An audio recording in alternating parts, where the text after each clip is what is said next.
आप दुनिया में कहीं भी रहते हो, लेकिन एक बात तो तय है, आपके जीवन में टेक्नोलॉजी का दखल दिन ब दिन बढ़ता जा रहा है।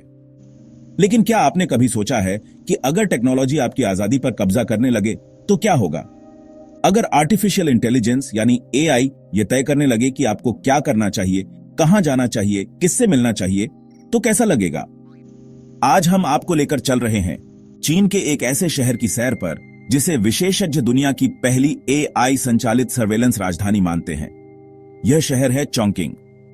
चीन के साउथ वेस्ट में स्थित चॉन्किंग एक मेगा सिटी है जिसकी आबादी करीब 3 करोड़ 20 लाख है। लेकिन यह शहर सिर्फ अपने साइज की वजह से चर्चा में नहीं है। पिछले कुछ सालों में इसे चीन की सरकार ने एक एआई प्रयोगशाला में बदल दिया है। यहां हर चौराहे पर, हर दीवार पर, हर बिल्डिंग के बाहर और भीतर कैमरे लगे हैं। रिपोर्ट्स के मुताबिक चॉन्किंग में करीब 50 लाख से ज्यादा सर्वेलेंस कैमरे लगे हुए हैं, जो इसे दुनिया के सबसे निगरानी पसंद शहरों में से एक बनाते हैं। यहां सर्वेलेंस केवल सुरक्षा के लिए नहीं है, यह एक व्यापक सिस्टम का हिस्सा है जिसमें AI, face recognition, behavioural pattern analysis और प्रेडिक्टिव पुलिसिंग जैसी चीजें शामिल हैं। चीन सरकार का दावा है कि यह सिस्टम लोगों की सुरक्षा और कानून व्यवस्था बनाए रखने के लिए है, लेकिन असल में यह सिस्टम लोगों की गतिविधियों पर बेहद बारीकी से नजर रखने के लिए बनाया गया है। यहां लगाए गए कैमरे सिर्फ तस्वीरें नहीं लेते, ये आपके चेहरे की पहचान करते हैं, आपकी चाल को ट्रैक करते हैं और आपके व्यवहार का पैटर्न पहचानते हैं। इस सिस्टम को कारगर तरीके से चलाने के लिए स्काईनेट और शार्प आइज जैसे प्रोग्राम बनाए गए हैं। स्काईनेट चीन के सर्वेलेंस इनिशिएटिव्स में सबसे पुराना और व्यापक प्रोजेक्ट है। पूरे देश के डेटा को सेंट्रलाइज्ड सिस्टम में इकट्ठा करता है। वहीं शार्प आइज लोकल स्तर पर कम्युनिटी सर्वेलेंस के लिए बनाया गया है, जहां हर नागरिक एक दूसरे की निगरानी का हिस्सा बन जाता है। यहां की एआई सिस्टम्स इतने एडवांस हो चुके हैं कि वो यह भी अनुमान लगाने लगे हैं कि कौन व्यक्ति भविष्य में अपराध कर सकता है। इसे कहते हैं प्रेडिक्टिव पुलिसिंग। यह तकनीक नागरिकों की दिनचर्या, रिश्ते, फाइनेंशियल हिस्ट्री और ऑनलाइन एक्टिविटी के आधार पर एक प्रोफाइल तैयार करती है। अगर एआई को लगता है कि कोई व्यक्ति हाई रिस्क कैटेगरी में है, तो पुलिस पहले ही सतर्क हो जाती है, भले ही उसने कुछ किया ना हो। इतना ज्यादा हाई टेक्नोलॉजी होने पर यह सवाल उठता है कि क्या यह सुरक्षा है या मानसिक गुलामी की शुरुआत? चॉन्किंग केवल सर्वेलेंस सिटी नहीं है, यह अब चीन की एआई इंडस्ट्री का सेंट्रल हब बन चुका है। यहां बाइडू, हुआवेई, अलीबाबा, iFlyTek और SenseTime जैसी कंपनियों ने अपने मैसिव R&D सेंटर्स खोले हैं। इन लैब्स में facial recognition, emotional AI, autonomous surveillance drones और बिहेवियर प्रेडिक्शन एल्गोरिथम्स पर लगातार रिसर्च हो रही है। सरकार यहां एआई स्टार्टअप्स को भारी सब्सिडी देती है और पूरे शहर को एक एआई एक्सपेरिमेंटेशन जोन की तरह ऑपरेट किया जाता है। आपको जानकर हैरानी होगी कि यहां के ट्रैफिक लाइट्स तक एआई से चलती है, जो रियल टाइम ट्रैफिक पैटर्न्स को देखकर खुद समय तय करती है। अब बात करते हैं उस सिस्टम की जिसने चॉन्किंग को दुनिया की नजरों में एक चेतावनी बना दिया है, सोशल क्रेडिट सिस्टम। यह सिस्टम सुनने में जितना सिंपल लगता है, असल में उतना ही खतरनाक और गहराई से इंसानी जिंदगी में दखल देने वाला है। इसके तहत चीन सरकार हर नागरिक को एक सोशल क्रेडिट स्कोर देती है, जो आपके सामाजिक, वित्तीय और ऑनलाइन व्यवहार पर आधारित होता है।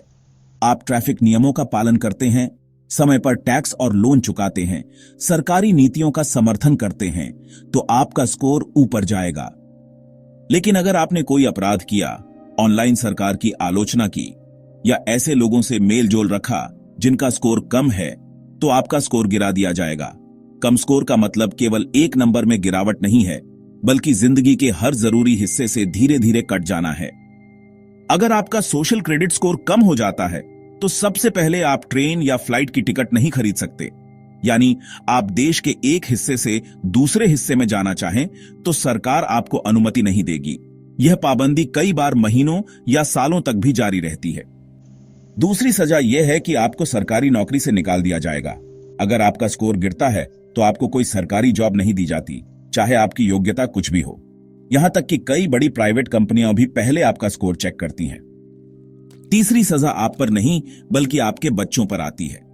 जिन नागरिकों का स्कोर कम होता है, उनके बच्चों को टॉप स्कूलों और यूनिवर्सिटीज में दाखिला नहीं मिलता, भले ही बच्चे कितने ही टैलेंटेड क्यों ना हो। इसके बाद बारी आती है इंटरनेट की स्पीड की, जो आपके स्कोर के हिसाब से सीमित कर दी जाती है। यानी आप चाहें भी तो नॉर्मल स्पीड पर इंटरनेट इस्तेमाल नहीं कर पाएंगे। इसे डिजिटल तौर पर आइसोलेट करने का तरीका माना जाता है। और अंत में जो सबसे खतरनाक असर है वो है सामाजिक बहिष्कार। कम स्कोर वाले लोगों को अनट्रस्टवर्दी कहकर पब्लिकली शर्मिंदा किया जाता है। उनके नाम और फोटो सड़क किनारे एलईडी स्क्रीन पर दिखाए जाते हैं, जिससे समाज उन्हें अविश्वसनीय और खतरे के रूप में देखे। लोग उनसे रिश्ता रखने से डरने लगते हैं, क्योंकि उनका स्कोर भी गिर सकता है। यानी एक बार अगर आपका स्कोर नीचे चला गया तो यह सिर्फ एक सजा नहीं, एक धीमी लेकिन पूरी तरह से प्लान की गई सामाजिक मौत है। और यही वजह है कि चॉन्किंग जैसे शहर सिर्फ सर्वेलेंस हब्स नहीं, बल्कि इंसानियत के लिए एक चेतावनी बन चुके हैं। चॉन्किंग को केवल चीन का मॉडल मानना भूल होगी। यह शहर चीन के बाकी हिस्सों के लिए ही नहीं, बल्कि पूरी दुनिया के लिए एक प्रोटोटाइप बन चुका है। कुछ देशों ने इसकी सर्वेलेंस तकनीकों को अपनाना भी शुरू कर दिया है, खासकर फेशियल रिकॉग्निशन और प्रेडिक्टिव पॉलिसिंग वाले हिस्सों को। वास्तव में अगर एआई को जिम्मेदारी से न अपनाया गया तो चॉन्किंग जैसे शहर इंसानियत के लिए एक चेतावनी बन सकते हैं, जहां आजादी धीरे धीरे कोड और कैमरा में बदलती जा रही है। तो सवाल यही है, क्या एआई इंसान की सबसे बड़ी उपलब्धि बनेगा, या फिर यह इंसान को ही सबसे बड़ा खतरा बन जाएगा? चॉन्किंग हमें दिखाता है कि टेक्नोलॉजी किस हद तक जा सकती है, अगर उस पर ठीक से नियंत्रण न रखा जाए। अगर आपको इस वीडियो से कुछ सीखने को मिला हो तो लाइक जरूर करें, हमारे चैनल को सब्सक्राइब करें, ताकि हम आपके लिए ऐसी ही और गहरी और सच्ची जानकारियां लाते रहें। और कमेंट करके जरूर बताएं, क्या आप ऐसी एआई शासित दुनिया में जीना चाहेंगे?